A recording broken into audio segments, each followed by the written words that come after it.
From time to time, I get asked by people suffering a really bad episode of limerence, one that's progressed to a state of romantic obsession, whether there are any medications that could help. And my answer is always no. No pharmaceuticals have been approved for the treatment of limerence, and please don't experiment with self-medication without expert supervision. Now, that's still the correct answer, but in this video, I'm going to show you the latest evidence that GLP-1 drugs like Ozempic suppress more appetites than just hunger, and whether they might therefore turn out to be useful for treating intense infatuations like limerence. Hi, my name is Tom Bellamy. I'm a neuroscientist and writer, and I blog all about limerence at livingwithlimerence.com. I'm also the author of the book Smitten, which explains what limerence is, how neuroscience can help us make sense of it, and how to recover from it. Okay, so let's get into why GLP-1 drugs could help manage the worst symptoms of limerence. So, starting with the background science, drugs like Ozempic, Mounjaro, and Wegovy work by mimicking natural peptides known as incretins that are released in the gut wall during feeding. Now, incretins promote insulin release, they slow gastric emptying, and they suppress appetite. So they shift the body into a state optimized for digestion and the absorbance of nutrients, and they reduce the desire to seek more food. Now, GLP-1 drugs are synthetic forms of this natural biochemical signal, but they last longer in the body than incretins, and that prolongs the feeling of being sated. But while many of the actions of incretins are in the gut and the blood, it turns out that incretin receptors are found in the brain too. So incretins directly modulate the reward system of the brain, suppressing food-seeking behavior. And they do this by suppressing the dopamine wanting signal.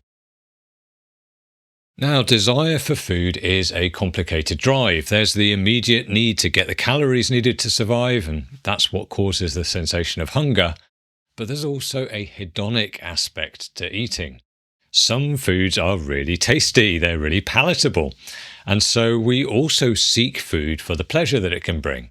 Now, GLP-1 drugs blunt both of these influences, and that's why they're so effective for weight loss. It's not just that you feel less hunger, it's that you feel less appetite, less desire for food. And these drugs act at multiple sites in the reward system of the brain. The hypothalamus, the dopamine neurons in the ventral tegmental area, the reward and pleasure centers in the nucleus accumbens, and the executive centers in the orbitofrontal cortex. Collectively, GLP-1 drugs decrease wanting drives, make it easier to resist cravings, and just dial down the urge to eat. They decrease what's being called the incentive salience of a reward, a food cue. Food just seems less desirable. But tasty food is not the only reward that these brain circuits regulate. Addictions can be thought of as runaway desire for a specific reward, and that reward develops extraordinary incentive salience, coupled to a loss of the ability to resist that desire. So a core process in addiction is known as incentive sensitization, which involves the reinforcement and strengthening of that dopamine wanting drive, coupled with suppression of executive feedback from the orbitofrontal cortex. These are the very circuits that GLP-1 drugs hit. And as a consequence, there is a growing body of evidence that these drugs are able to reduce cravings for addictive substances like alcohol, cocaine, caffeine, and nicotine. Now, from a neuroscience perspective, this makes perfect sense. If the neurons that are sensitized in a state of addiction can be directly or indirectly suppressed by the GLP-1 drugs, like Ozempic, then that should decrease desire for the substance. And given that there are not many medicines available for the treatment of addictions, this is a very exciting new possibility for research. And let's hope that the results live up to this early promise.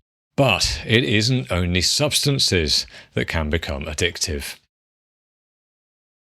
Some natural rewards can be powerful enough to trigger the development of behavioral addictions. Now, gambling and shopping are the best known examples, and for gambling at least, there is experimental evidence that the same process of incentive sensitization contributes to the development of that addiction.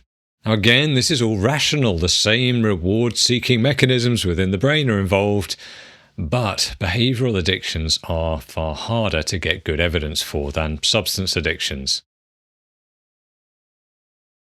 But as a society, we are currently in the middle of a massive uncontrolled experiment. GLP-1 drugs have broken out of clinical boundaries of treating diabetes and obesity and are increasingly being used as lifestyle drugs for weight loss in otherwise healthy individuals. In fact, this is such a massive demand that a man and his brother set up $1 billion telehealth company to source and supply independent formulations of the drugs.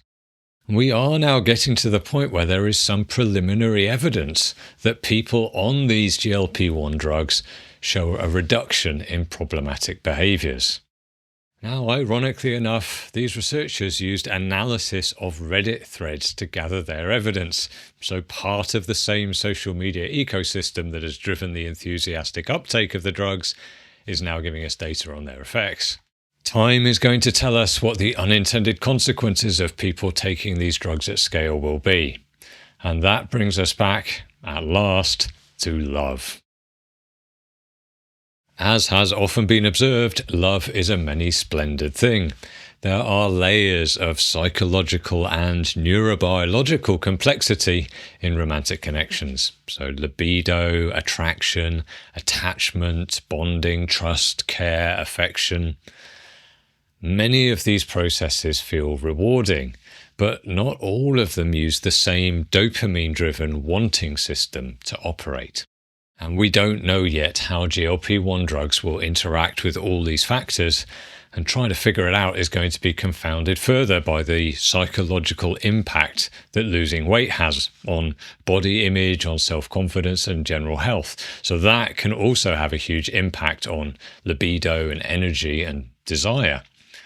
But there is one form of love that does seem to be strongly linked to reward-seeking behavior: limerence. So this mental state that about half of the population experience in the early phase of love has all the symptoms of a behavioral addiction. Euphoria, cravings, mood swings, intrusive thoughts, obsession, and an insatiable desire to form an ecstatic union with that other person, a fierce pair bond. So that one person has overwhelming incentive salience, which feels impossible to resist. So a cautious prediction when it comes to the effects of GLP-1 drugs on romantic love is that they should have the biggest impact on the addictive involuntary drives of limerence. And that might shift the relative contributions of the different love drives, so lust, attraction, bonding, that make up our romantic attachments. Ozempic might blunt the emotional extremes of limerence and make limerence become, well, non-limerence, essentially. And that might not be a bad thing. After all, non-limerents happily fall in love, they form long-term stable bonds, make babies, and have fulfilling and successful lives. But it will also be a very profound change in the way that limerents experience early love. Now, we will find out eventually. Enough people are taking GLP-1 drugs to mean we're going to build up a data set of the off-target and unintended effects in time. And out of curiosity, I did poll my community over at livingwithlimerence.com to see if anyone who is taking Ozempic or Mounjaro or Wegovy has noticed a change in their sensitivity to limerence. And the results were mixed, to be honest. So some said yes, some said no. Most admitted that there were so many complicating factors in their lives that it was really very difficult to attribute any change to the drug specifically. So whether GLP-1 drugs turn out to be useful tools for managing episodes of limerence that are especially distressing or destructive should become more clear as the consequences of that massive socio-medical experiment that's already underway shake out. But regardless of the outcome, drugs aren't necessary to recover from limerence. There are non-pharmaceutical ways to manage the symptoms and free yourself from romantic obsession. So check out this video next to see a complete recovery system laid out step by step.